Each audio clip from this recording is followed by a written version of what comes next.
안녕하세요.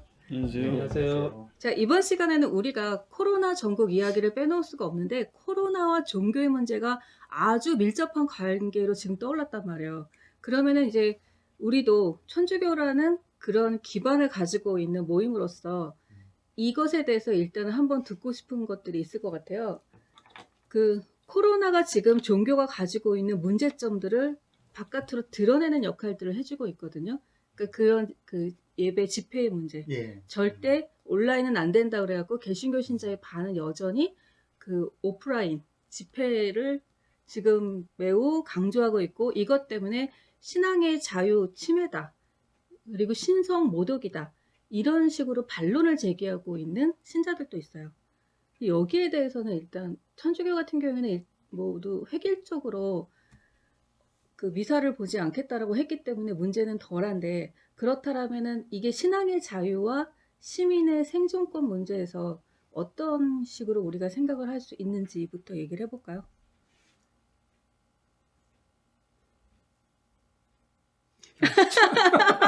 이 침묵은 뭡니까? 아니 저는 예. 이번에 사태를 보면서 좀 처음에 이제 왔던 느낌이 이런 거예요. 그 종교가 이런 재난을 맞닥뜨려 가지고 네. 재난을 적극적으로 헤쳐나가는데 어떤 힘을 보태주지는 못할 망정 네. 아무것도 하지 않는 것이 도와주는 음. 모양새였다는 생각이 드는 거예요. 종교가 무언가 나서는 게 더 위험한. 예, 그러니까 가만히 있어주는 게, 그러니까 그런 정도로, 물론 이제 종교가 이제 뭐 단지 종교적인 문제로 이제 결부시키는 건 아니겠지만은 현대 사회에서의 종교의 역할과 위상이 그 정도로 쪼그라들었다는 어떤 느낌도 좀 받았거든요, 사실은. 그래서 코로나 전국 이후에 종교계가 많이 쇠락할 것이다라는 전망도 있거든요. 그것에 대해서는 어떻게 보시는지. 저는 전망까지는 잘 모르겠습니다만 그 과거 중세 때까지 보자면 이제 그리스도교가 누구인가, 이를테면 교회는 누구인가를 굉장히 많이 물었고, 신학의 대부분의 어떤 그 영역이랄까 주제랄까 그런 게 이제 그거에 많이 치우치고 그것을 다루는데, 지금 이제 현대에 들어와서는 교회는 무엇인가, 이를테면 무엇을 해야 하는가라고 하는 역할에 더 초점이 맞춰진다고 생각이 돼요. 그것은 그러니까 커다랗게 보자면 교회도 시민사회의 일부로서 사회에서 어떤 역할을 할 것인가라고 하는 그런 이제 관점이죠. 그렇게 변화하고 있는 것을 보자면 이번 코로나 사태는 그럼에도 불구하고 지금에서 코로나가 이렇게 확산되는데도 집회를 한다거나 정부 시책에, 한국은 굉장히 한국에서 코로나 대응하는 거에 대해서 외국 언론들은 극찬을 하고 있는데, 그거에 비해서 한국 언론이라든가 이 보수 세력은 그것을 뭐 극찬하기는커녕 음해하려고 하고, 더욱이 더 나아가서 일부 종교는 그거에 대해서 정부 시책도 따르지도 않는 상황인데, 그거는 잘못된 관념, 그러니까 잘못된 선민의식, 중세적인 선민의식, 이걸 가지고 있다라고 하는 측면에서 매우 잘못됐다고 생각이 되고, 앞으로의 종교 지형이 어떻게 바뀔지는 모르겠지만 코로나 이후에 또 계속 그렇게 된다라고 한다면 스스로 고립되는 그런 자충수다, 이런 생각이 좀 들고, 그런 면에서 변화가 필요하다 생각이 들어요. 그러니까 이제 황 선생님 말씀은 시민사회의 일부로서 종교가 기능을 해야 되는데, 지금 시민사회와 갈등을 겪고 있는 이 문제 자체가 실제적으로 종교계가 반성을 해야 될 부분인 네, 거죠. 그렇죠. 반성 아주 깊이 해야죠. 그런 부분에 있어서 지금 불교나 천주교의 결단은 상당히 우호적이고 타당한 거죠. 그러나 약합니다. 굉장히 약해요. 그럼 어느 정도까지 해야 되는 거죠?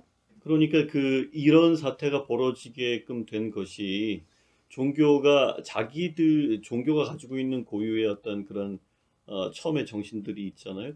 그걸 돌아가지는 못하고 그냥 기존에 있는 그 현 상태들을 유지하는 선에서, 요번에 조금 그 천주교 얘기로 돌아가자면은 주교단에서 성명서를 발표했죠. 제가 보기에는 매우 약한 수준이었어요. 그러니까 이렇게 하기로 했다. 미사를 언제까지 뭐 저기 하기로 했다.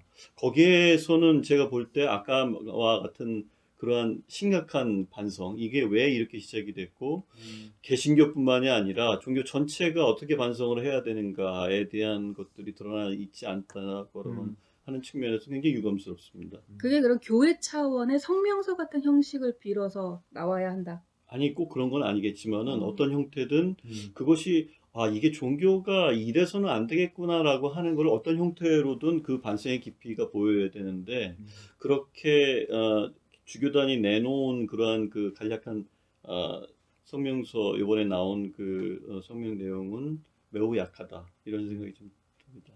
그러면 코로나19 이후에 종교는 시민사회로부터 좀 더 격리되거나 고립되거나 이런 식으로 갈까요?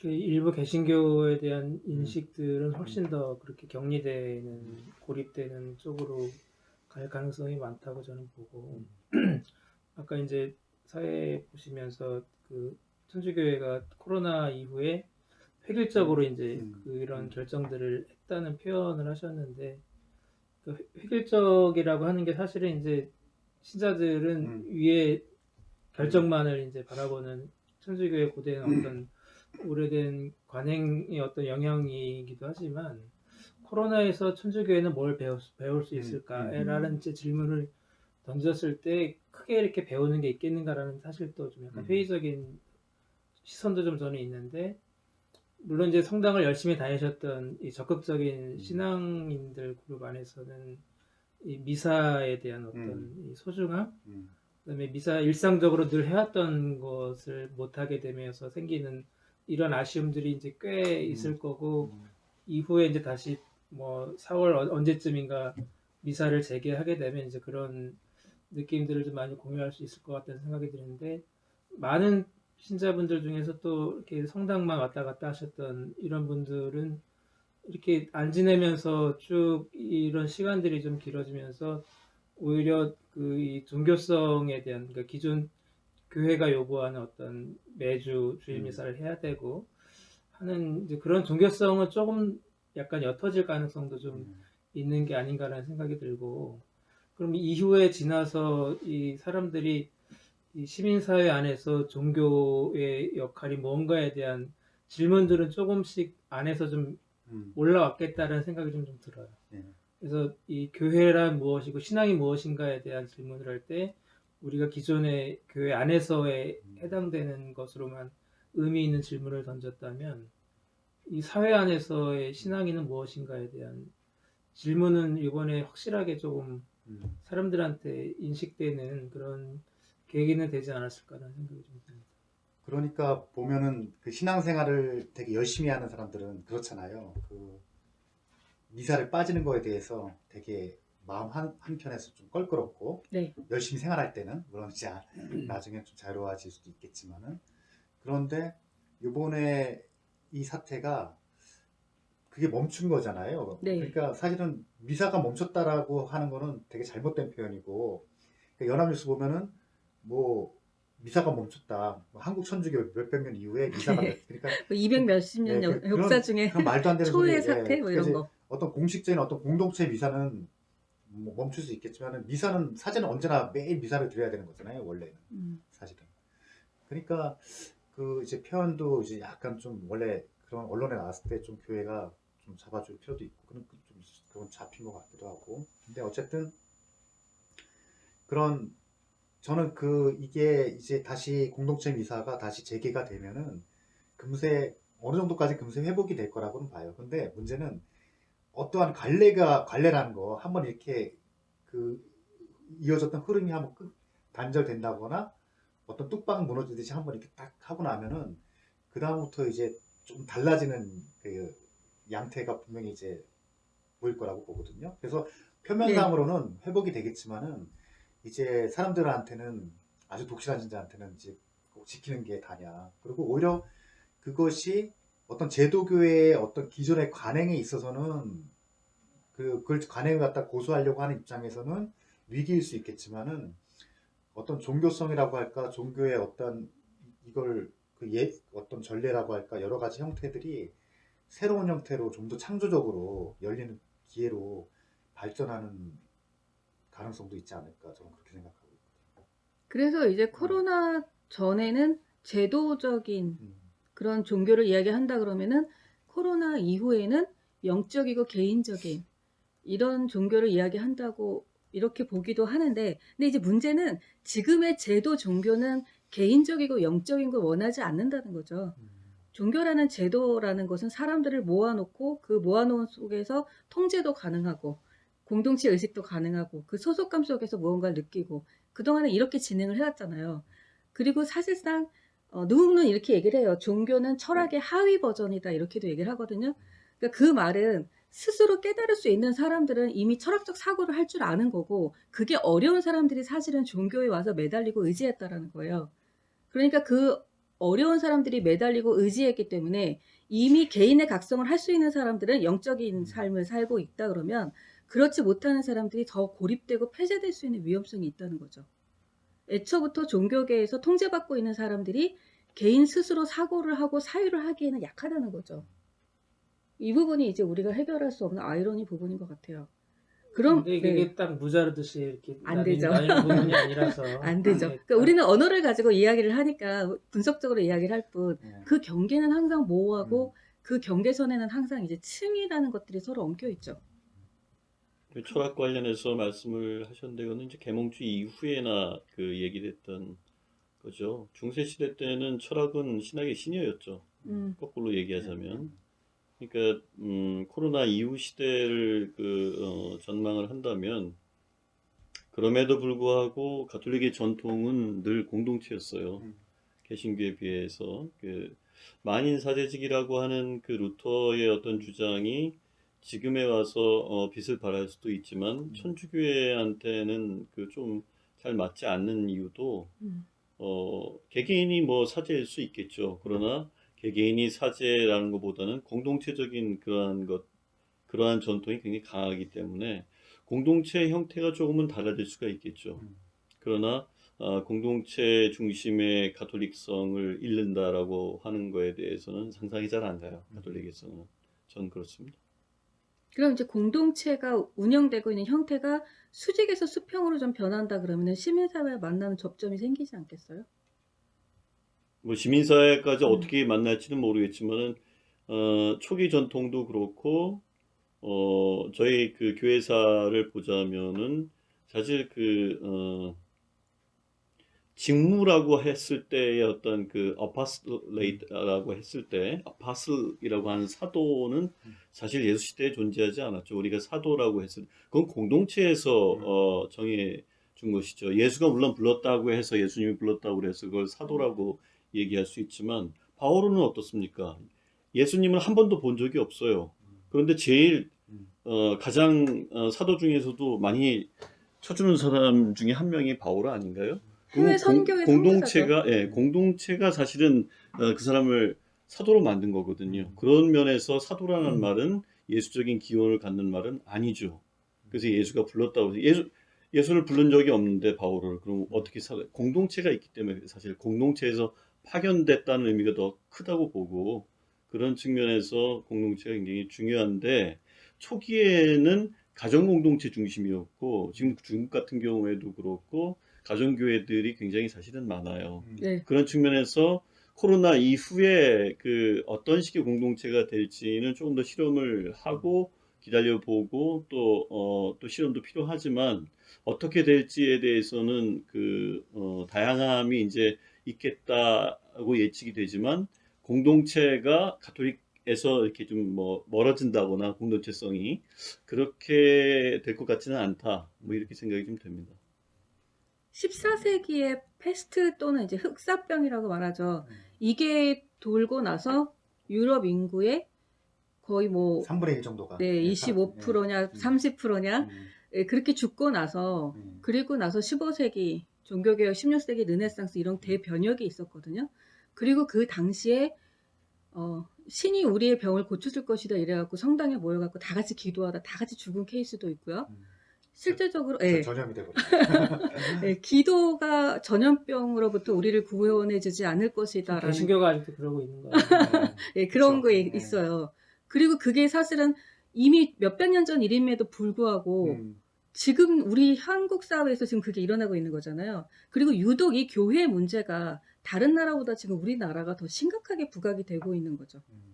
근데 이 부분에 있어서 사실 좀 한국 사회는 고민을 해야 될 필요가 있는 것 같아요. 왜 이렇게 사람들이 매달리고 있는가. 그 500년 전, 600년 전 논리에, 그리고 상식적으로, 그리고 충분히 교육을 받았다고 하는 사람들조차도 거기서 지금 그 중세의 논리에서 헤어나오질 못하고 있잖아요. 이것에 대해서는 교회가 그럼 어떻게 할 수 있는 거죠? 못해. 바로 그 지점인데, 제가 네. 아까 다른 그 종교들의 어떤 코로나를 대하는 반성의 정도가 매우 약하다라고 했던 표현이, 개신교만을 얘기를 하자면, 이를테면 신천지만을 그 얘기하자면 그냥 딱 떼어놓고 신천지를 악마시켜서 그냥 그 없애버려야 될 존재로 매도하면 됩니다. 네. 그러나 문제는 그 신천지가 왜 등장하게 됐고, 아직까지도 2200개 정도 되는 교회들이 정부가 그렇게 적극적으로 권고하고 집회를 하지 말고 예배 중단을 호소하고 있는데도 계속 하고 있는 거에 대해서 개신교만 잘못됐다고 비난을 하면 돼요. 그러나 과연 그렇게 해서 종교의 어떤 사명이 다 된 거냐. 그 지점에서 다른 타 종교들이 실질적으로 제 역할을 못했기 때문에 개신교에서 그런 것들이 사람들 안에 퍼진 거 아니겠는가. 네. 그러니까 이제 그런 거를 역사적으로나 심리학적으로나 사회 구조적으로나 이런 걸 따져보고 거기서 자기의 반성의 계기를 찾고, 그런 게 종교가 커다랗게 성찰하자는 게 종교잖아요. 한마디로 얘기하면. 근데 그런 시점에서 종교가 이렇게 저렇게 좀 뭐 주교님들은 주교님들 수준에서, 그 다음에 신부님들 수도자들, 평신도들 수준에서 왜 그럼 이러한 현상들이 일어났는가를 타 교단이나 타 종교를 비난하기 전에 좀 자기를 심각하게 돌이켜 봐야 되지 않을까, 이런 생각이 든다는 거죠. 저는 요번에 네. 그저께 메르켈이 호소문을 호소하는 거, 물론 그 네, 호소하고 나서 보냈죠. 이제 자가격리를 했다고 네. 하더라고요. 저기 확진된 의사를 만난 적이 있다 그래서. 근데 그 메르켈의 연설 내용을 보고서 그 종교가 얘기해줘야 될 부분을 메르켈이 다 얘기한다는 생각이 들었어요. 인기 많이 올라갔대요. 네, 근데 네. 그러니까 거기서 메르켈은 어떤 얘기를 하냐면, 이걸 통해서 이제 물론 핵심은 우리 당분간 떨어져 있자, 이제 그거지만은 그 동시에 우리가 이 세계가 얼마나 하나로 이렇게 엮여 있고 우리가 서로 영향을 주고 받았는가를 느끼게 해준다라는 거. 사실은 종교에서 끊임없이 얘기해주고 강조해주고 그 성찰해야 될 부분이 그런 부분인데, 그런 메시지가 정말 있었는가. 그리고 또 메르켈은 또 거기서 그 얘기를 하죠. 우리가 그동안 이 일을 겪으면서 우리가 소중하게, 평소 살아가면서 소중하게 느끼지 못했던 사람들을 갖다 한 번 더 돌아보게 된다. 그리고 어떻게 약한 사람하고 그다음 힘들어하는 사람 갖다 우리가 돌봐야 될지도 이제 바라봐야 된다. 네. 근데 굉장히 이렇게 보면은 되게 품위 있는 정치가의 연설이지만 네. 그 안에는 굉장한 어떠한 철학이 있나요? 종교성이라고 할까? 종교성이. 그런 것이 함유되어 있다고 생각을 해요. 근데 과연 한국에서 교회에서는 그런 메시지를 갖다가 충분히 전달하고 거기에 따라서 이제 행동하는가. 물론 일부에서는 따라서 하려고 하는 뭐 아름다운 모습도 없지는 않나. 과연 그 핵심을 거기에 두고 가는 거야. 그거에 대해서 한번 조금 약간 좀 아쉬움을 갖게 되더라고요. 말씀 네. 잘 하신 것 같아요. 그러니까 지금 제일 큰 문제가 코로나 발생하고 나서 지금 경제 활동들을 강제적으로 이제 중단된 경우가 한국뿐만이 아니라 다른 여러 나라들인데, 가장 취약한 게 하루 벌어서 하루 먹고 사는 사람들이라고 그러더라고요. 근데 이 사람들에 대한 연민이라든가 이 사람들을 어떻게 도울 것인가를 정말로 마음 아프게 생각하고 정말로 그 가슴 깊이 생각한다면 뭔가 액션 플랜이 종교계에서 먼저 나와야 된다. 저는 이렇게 생각을 하는데, 네. 그런 움직임이 전혀는 아니겠지만 지금 말씀하신 대로 그런 게 보이지 않는다는 측면에서 고민의 깊이가 없다. 이렇게 얘기를 해도 너무 이렇게 비대하게 과장해서 얘기하는 건 아니지 않는가, 이런 생각이 든다는 거죠. 근데 그거는 그동안 교회가 사회에서 어떻게 존재해 왔는가에 대한 네. 것에 그냥 그대로 투명된 그쵸. 네. 투영된 결과이기 저는 네. 보여지고. 연장선인 것 같아요. 왜냐면 본당 같은 네. 경우도 그 지역사회 안에서 본당의 역할, 그 물론 본당 안에 사회사목 분과가 있고 교구의 사회사목국이 있고 그 일들을 지역사회 안에서 교회가 어떤 존재로 살아가야 될 것인가에 대한 고민을 하지만 그거는 담당자의 일이지 이 같은 공동체들이 전반적으로 같이 보편적으로 고민해서 그 일이 수행되는 과정이 진행됐던 게 아니었기 때문에 그러니까 이번 코로나 사태를 겪으면서 우리가 그냥 정부 시책에 협조하는 정도에만 해도 굉장히 천주교는 잘한다, 불교는 잘한다 네. 얘기를 들을 수밖에 없는. 그것만 해도 이게 다행이야. 지금 개신교 때문에 어떻게 보면은 상대적으로. 이게 상대적으로 늘 잘하고 있는 반사이익만 네. 잘하고 먹고 있는 살아가고 것처럼 있죠. 보이지만 네. 정치권 같아요, 그게. 실제로는 이 교회, 이 사회 안에서 예. 교회가 어떤 존재로 살 것인가에 대한 고민은 음. 거의 없었던 상태에서 지금 사태가 터졌기 때문에 오히려 이제 그런 거에 대한 질문을 하는 네. 계기로서 이 사태를 보면서 조금 교회란 무엇인가, 사회에서 어떻게 존재할 것인가, 이제 이런 질문들이 좀 많아지는 거는 저는 의미 있다고 봐요. 예. 그러니까 그런 거라도 일단은 조금 고민의 어떤 출발이 될 수 있다면 이후에 교회 공동체에 대한 어떤 이 논의들을 모아나가는 데 있어서 조금은 다른 얘기들을 좀 이제 할 수 있는 이 계기는 좀 될 수 있지 않을까라는 생각이 듭니다. 네. 그러니까 지금 가능할지 모르겠어요. 그러니까 저는 이제 그 계기가 될 수도 있겠지만은 이번 계기를 통해서 그 어떤 교회가 사회 속에서 존재하는 방식에 대해서 계속해서 두들기고 질문을 던져야 될 때가 이제 오지 않았나. 그걸 보여주는 하나의 계기가 된 것 같아요, 이 사건이. 그러니까 저는 신천지가 제가 쓴 블로그에 글을 자꾸 신고를 해가지고 차단을 당하는 사람으로서 굉장히 이제 신천지에 대해서 지금 분개하고 있는 사람인데 지금 그 신천지가 여론을 통제하는 방법 같은 경우에는 일단은 그 신천지 신도들 안에서는 그 인터넷에 있는 글들을 자주 접하지 못하게 하고 그러니까 정보를 차단시켜요.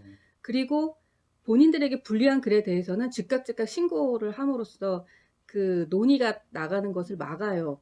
그러니까 그 신천지는 그러니까 굉장히 세속화 대중화되어 있다는 이야기예요. 근데 이게 코로나 사태 겪으면서 좀 신천지 내부의 어떤 이 흐름이나 이런 변화들은 있어요. 아는 게 있어요. 네.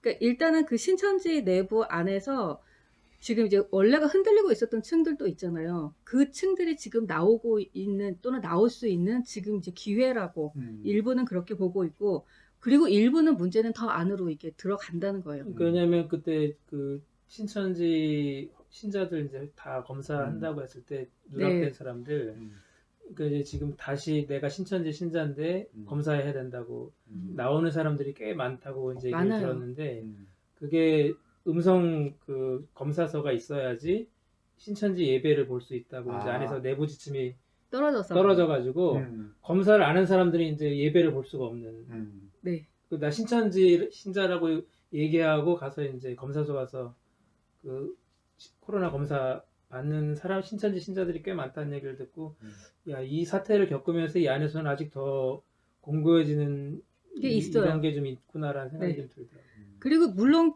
지금 현재 그 신천지 신자 중에서 남편이랑 싸워가지고 베란다에서 추락했다고 나오는 기사도 있어요. 그러니까 이제 그거는 그 전부터 가정 불화가 있었는데 이거를 계기로 해서 악화가 된 경우인 거죠. 네, 그런 것도 있을 것 같아요. 네, 그러면은 이제 그런 것들이 신천지 안에서 이것 때문에 실제적으로 회의를 느끼는 사람도 있지만 그보다 더 많은 사람들은 이걸 그냥 시련이나 고난으로 생각하고 이걸 통해서 더 단결을 해야 된다라고 생각하는 사람들이 더 많다는 거죠.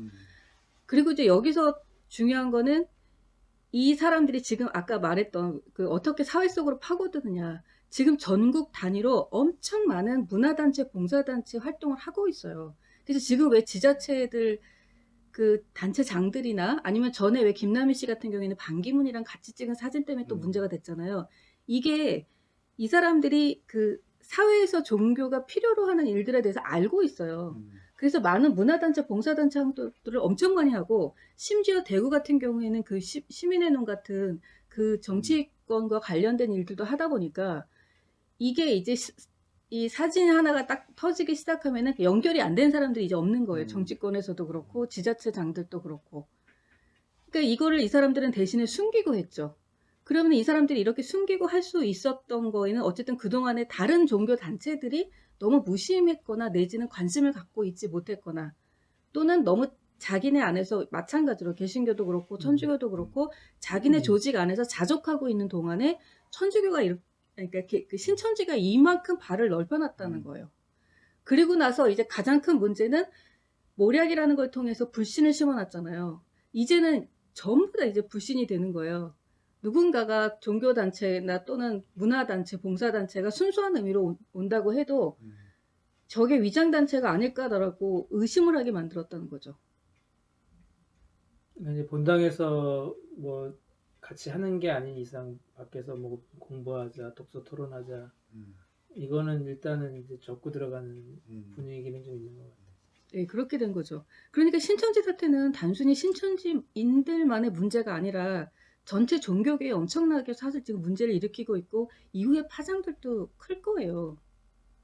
그러니까 지금 그 다른 종교인들은 이거는 신천지만의 문제다라고 자꾸 생각을 하고 선을 긋고 싶겠지만 그게 안 된다고요. 당장 현장 예배를 고집하는 그런 개신교 기사에 대한 댓글들은 신천지나 기독교나 이렇게 나오고요. 그리고 그 기독교 안에는 천주교도 많이 포함이 되어 있어요. 사람들의 그 비종교인들 속에는. 그 여기서 저는 천주교 안에서도 좀 경각심을 정말 가져야 된다고 생각해요. 교구에서는 그 신천지 관련해서 본당의 사목적 대응 지침 해갖고 뭐가 있긴 있더라고요, 보니까. 그 조심하라는 것밖에 없잖아요. 근데 저희가 저번에 신천지에 대해서 얘기를 했을 때 네. 그거잖아요. 그러니까 그쵸. 우리가 이제 신천지에 대해서 비판하고 신천지가 신천지를 악마하는 거에 대해서는 한번 돌아볼 필요가 있겠지만은 적어도 신천지의 상태가 좋은 건 아니잖아요. 이게. 아니죠. 아니고 사회에 어떤 좋은 영향을 주는 건 아니라고 했을 때 그거에 대해서는 이제 공감을 하지만 그러면서도 이제 교회 안에서 되게 넉넉히 있는 부분들 하지 못하는 부분에 대해서 네. 우리가 이제 더 생각을 해봐야 된다. 그러니까 이제 그 어떤 면역 체계를 키우는 거에 한다면은 단순하게 피하는 정도가 아니라 이제 건강하게 이렇게 몸을 만들어 가지고 이제 이게 병원군이 들어와도 이겨낼 수 있을 만큼의 적극적인 어떤 그런 그 힘을 키워야 되는데 어떤 역량이라든가 베이스라든가. 근데 교회에서는 그런 거에 있어서 너무 이제 약하지 않냐 그걸 얘기를 했던 거잖아요. 그리고 저는 요번에 신천지 사태를 보면서 정말 의아하고 놀랐던 것이 80%가 20대가 80%라고 그랬나? 네? 20대가 80%까지는 아니에요. 근데 그러니까 잘못 봤어요. 근데 네. 정말 상당수가 젊은이라는 거. 네, 젊은이가 많은 건 굉장히 맞아요. 많더라고요. 다른 종교 네, 집단에 네. 비해서. 그러니까 그냥 많은 정도가 굉장히 많다라고 하는 네, 거예요. 맞아요. 네, 비중에서. 그래서 교회에서는 지금 젊은이가 왜 이렇게 떠나가냐, 뭐하냐 이제 하고 있는데 거기에는 이제 어떤 사연을 가지고 이제 왔겠지만은 그걸 봤을 때 뭐 신천지가 잘하는 걸 뭐 따라하라 뭐 그런 정도는 아니겠지만 적어도 교회가 그 지치고 힘들고 정말 괴로워하는 어떤 청년들의 그거를 짚어주고 가는가. 그 문제는 이제 봐야 될 때가 됐다는 생각이 들더라고요. 봐야 될 때가 된 게 아니고 이미 지났죠. 늦었어요? 예, 그쵸. 지났고 항상 지난 것들이 많아요. 뭐 제가 이런 걸 예견할 수 있는 뭐 그런 예지나 그런 주제는 되지는 않지만 이번에 그 코로나 사태가 잠잠해지면 그냥 다시 미사한다. 예. back to normal 정도 이외에 다른 게 천주교에서 어떤 게 나올 수 있을까? 저는 그거에 대해서 극히 회의적이십니까? 예, 회의적인 생각이 들고요. 지금까지 반사이익으로, 그러니까 쉽게 얘기하면 특히 개신교, 불교가 아주 그 똥탕을 많이 튀겨주셔서 그냥 가만히 있어도 미사는 하죠. 예. 엄청나게 미사는 그런 거를 지적하는 신학자가 왜 없는지 모르겠어요. 한국에는 왜 그토록 한국 천주교에서는 그동안 일주일만 그 미사 안 나가도 굉장히 대죄처럼 음. 얘기를 하다가 네. 이런 코로나 사태가 벌어져서 뭐 초유의 뭐 이런 표현까지 써가면서 이렇게 몇 달 동안 미사가 없게 되는데도 그러면은 그렇게 처음에 미사로 부흥했던 그런 천주교회가 이 미사의 부재 기간 동안에는 그러면은 지난 전에 이제 했던 말과 앞뒤가 맞지 않지 않는가. 네. 그런 거에 대해서는 어떤 식의 답변을 갖고 있는지 모르겠어요. 그래서 그거를 눈 감아줄 수 있는 정도의 어떤 그 마음 자세라고 한다면 그냥 백투 노멀 했을 때, 이 코로나가 잠잠해졌을 때 그 일상으로 되돌아가서 뭘 다른 걸 가져 나올 수 있을까? 조금 네. 더 아까처럼 조금 더 건강한 모습으로 우리 한참 더 이렇게 고민했으니까 이런 걸 내놓겠습니다라고 내놓을 만한 게 뭐가 있을까에 대해서는 상당히 회의적이다. 음. 청년 문제 포함해서 예, 예. 그렇습니다. 그러니까 청년 문제, 여성 문제 예. 다. 그래서 앞으로 이런 팬데믹 상황이 이게 이제 시작일 거라는 뭐 얘기도 나오고 그거 하는데 그런 상황에서 계속 이제 잘 대처를 해나가야 되고 거기에 있어서 이제 그 종교가 되게 제 역할을 충분히 해줘야 된다는 생각이 들더라고요. 그러면 다소 무겁고 어려운 주제였지만 그래도 코로나과 관련돼서 종교계에 대한 문제를 우리가 좀 전반적으로 짚어봤다라고 할 수 있겠죠. 한 가지 왜 시민 종교 얘기는 안 하세요? 그 BTS 같은 경우가 뭐 명진 스님도 무슨 뭐 배철수 뭐에 나와갖고 그 BTS가 이제 그 오히려 종교를 지금 대체하는 그런 그 형세다 뭐 이렇게 얘기를 하고 있는데 누구는 네. 앞으로가 이제 시민 종교가 아주 그 작은 단위에서도 시민 종교의 각축장이 될 것이다 이렇게 내다보는데 종교가 기성 종교들이 이런 식으로 죽을 쓰고 있는 상황이라고 한다면은 시민 종교들 이를테면 뭐 BTS로 표현되는 그런 문화 예술계나 네. 아니면은 다른 그 시민 종교의 영역이 꼭 신학적이지 않더라도 상당히 사람들을 아까 표현하신 대로 한다면 치유하고 네. 위로하고 이러한 것들을 준다면 오히려 신천지에 갈 사람들이 BTS나 아니면은 그러한 새로운 종교, 시민 종교로 가게 되지 않을까. 그런 측면에서의 어떤 시민 종교는 여기서 좀 얘기를 해봐도 좋지 않을까 생각이 되는데. 코로나 이 전국에서 그렇게 뭐 나타난 어떤 현상이라는 게 있어요? 아미가 저거 있죠. 그 아미들이 그 코로나 때문에 공연이 취소가 됐잖아요. 근데 취소가 되고 그 환불을 해주잖아요. 근데 그걸 모아가지고 대구에 그 보내고. 얘기는 들었던 것 그러니까 같아요. 예. 되게 뭐야 선한 영향력. 예, 그렇죠. 되게- 그것도 하나의 이타적인 행위고 예, 종교적이라고 본다면 종교라고 볼 예, 수 있죠. 예. 아니 제가 얘기한 건 꼭 BTS뿐만이 아니고 다른 형태의 어떤 것들도 네. 네, 굉장히 그 영향력을 좀 끼치지 않을까. 이제 그런 측면에서 기존의 시민 종교와 그냥 기성 종교의 관계에 대해서 굉장히 학자들이 그렇다고 한다면 신을 체험하고 네. 뭐 깨달음을 얘기하고 그러한 기성의 종교는 아니었으나 그러니까 직접 사람들한테 감화를 주고 위로하고 치유하고 이러한 그 시민 종교들이 상당히 약진할 것이다라고 하는 거는 좀 이후의 종교성에서 내다볼 코로나 이후의 종교성에서 네. 좀 보일 수 있는 그런 예견되어지는 그런 현상이 아닐까 그 생각도 된다는 거죠.